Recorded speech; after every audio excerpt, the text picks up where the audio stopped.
Muy buenos días. Estamos a lunes y como imagino que ya sabéis la mayoría de vosotros, vamos a hacer un alto en nuestra meditación a las 10 semanas en Salmos que os hemos propuesto como meditación para este verano. La razón es que ayer en la iglesia Revive nos visitó el pastor José Manuel Sierra, amigo y hermano con quien tenemos lazos muy estrechos de comunión, y cada verano él visita la iglesia Revive junto con su familia. Esperamos que el próximo domingo vuelva a estar con nosotros, aunque en este caso ya le dejaremos descansar, porque él se encuentra de vacaciones. Debido a que le hemos dado tema libre, él nos propuso hablar sobre teocracia o monarquía y nos llevó a el primer libro de Samuel, capítulo 8, que va a ser el texto que vamos a escoger para nuestra meditación a lo largo de esta semana. Otra cosa que quiero deciros es que no vamos a tener guía devocional. La volveremos a tener el próximo lunes en base al Salmo 28, que será el tema del próximo domingo. Pero esta semana, como digo, vamos a estar meditando en este interesantísimo pasaje del que ayer nos habló el pastor Sierra, y vamos a estar matizando, no agregando ni quitando, pero sí completando y pensando en algunas de las cosas que él nos dijo y que también están presentes en el texto, pero lo haremos de una manera más lenta, en el sentido de que tenemos 5 días para nuestra meditación. La lectura es, como he dicho, primer libro de Samuel, capítulo 8, versículo 1. Dice: aconteció que cuando Samuel envejeció, puso a sus hijos por jueces sobre Israel. Su hijo primogénito se llamaba Joel y el segundo Abías. Ambos eran jueces en Berseba. Pero no anduvieron los hijos por los caminos de su padre, sino que se dejaron llevar por la avaricia, de modo que se dejaron sobornar y pervirtieron el derecho.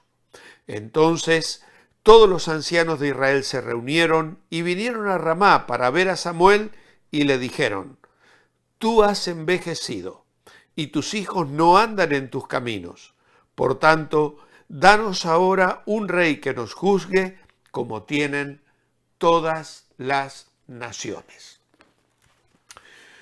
Siendo ya avanzado en edad, Samuel designó a sus hijos para ser jueces sobre Israel en su lugar.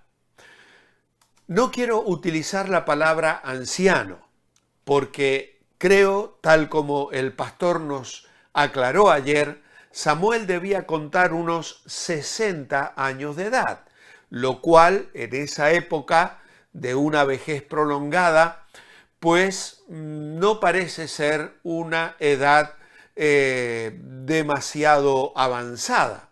Sin embargo, estas personas se presentan y le dicen que él ya es anciano.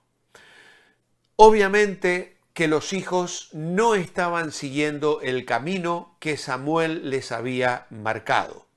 Y esto no es algo nuevo, porque nos recuerda a los hijos de Elí.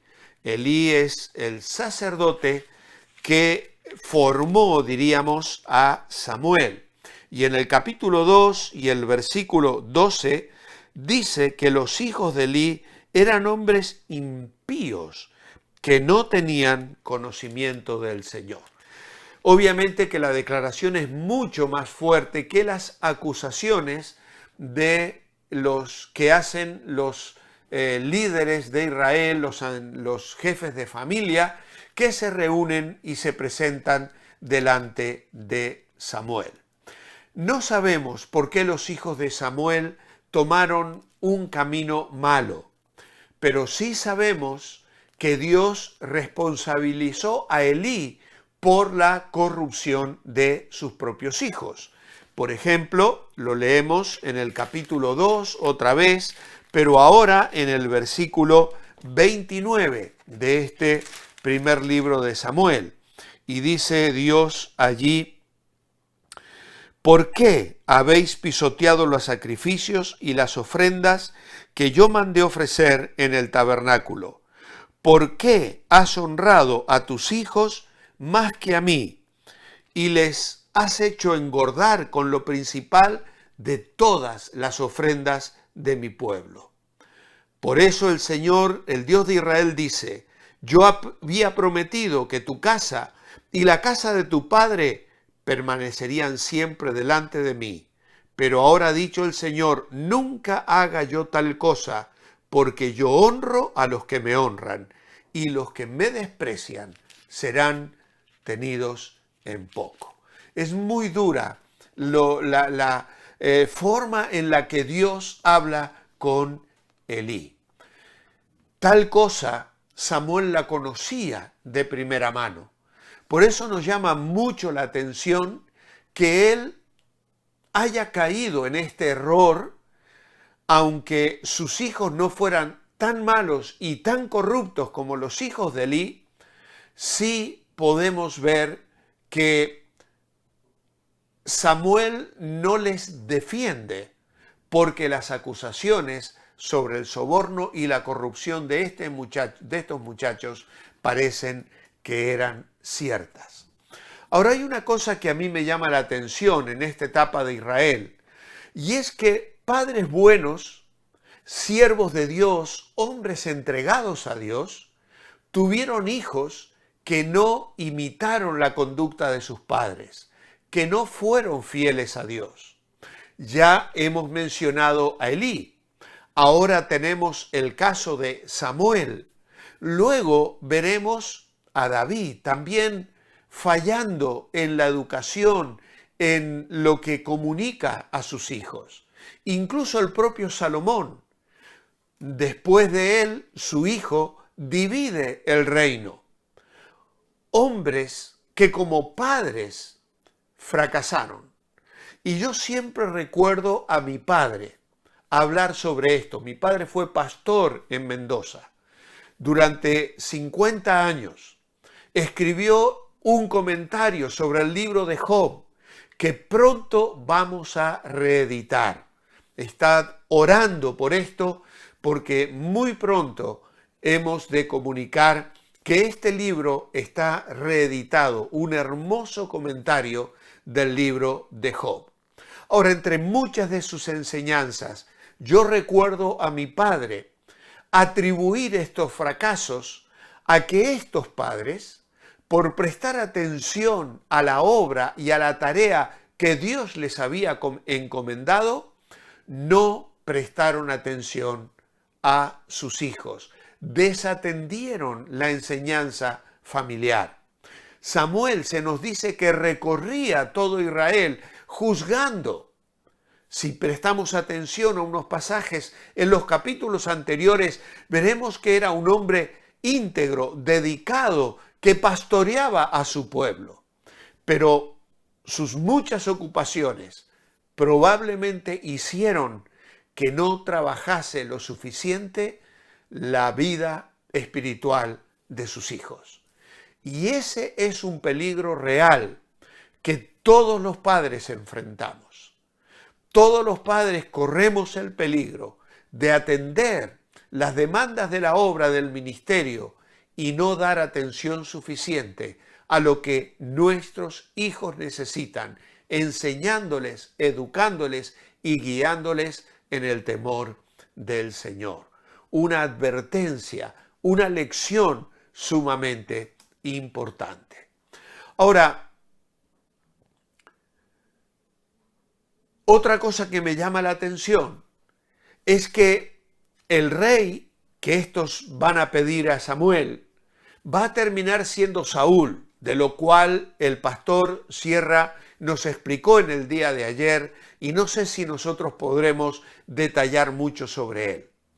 Este hombre orgulloso y terco, que no obedeció a Dios, que llegó a ser desechado por Dios, tuvo un hijo con verdadero temor de Dios, como lo fue Jonatán, el amigo de David.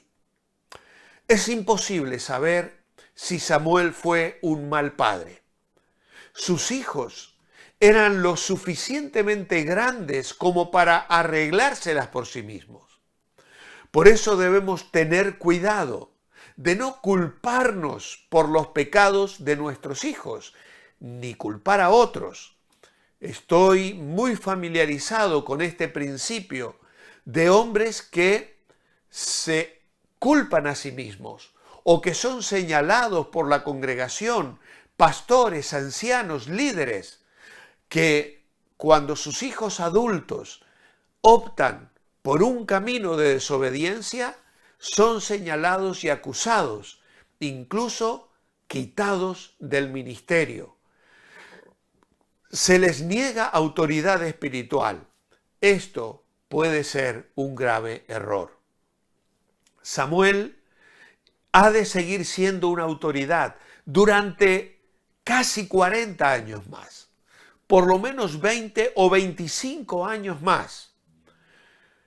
Es obvio que la paternidad es una responsabilidad tremenda y nada es más importante que moldear y forjar la vida de nuestros hijos. Pero si nuestros hijos ya grandes no están siguiendo a Dios, debemos darnos cuenta de que ya no les podemos controlar. Y en este caso tenemos que entregar al Señor sus vidas y no culparnos a nosotros mismos de una responsabilidad que puede ser nuestra o que tal vez no lo sea. Ahora, si nuestros hijos, si tus hijos están bajo tu cuidado, debes saber que Dios te llama a trabajar en sus vidas, a enseñarles, recordando que tu testimonio tendrá un profundo efecto en la vida de tus hijos. Proverbios 22:6 dice: instruye al niño en su camino, y aun cuando llegue anciano, no se apartará de él.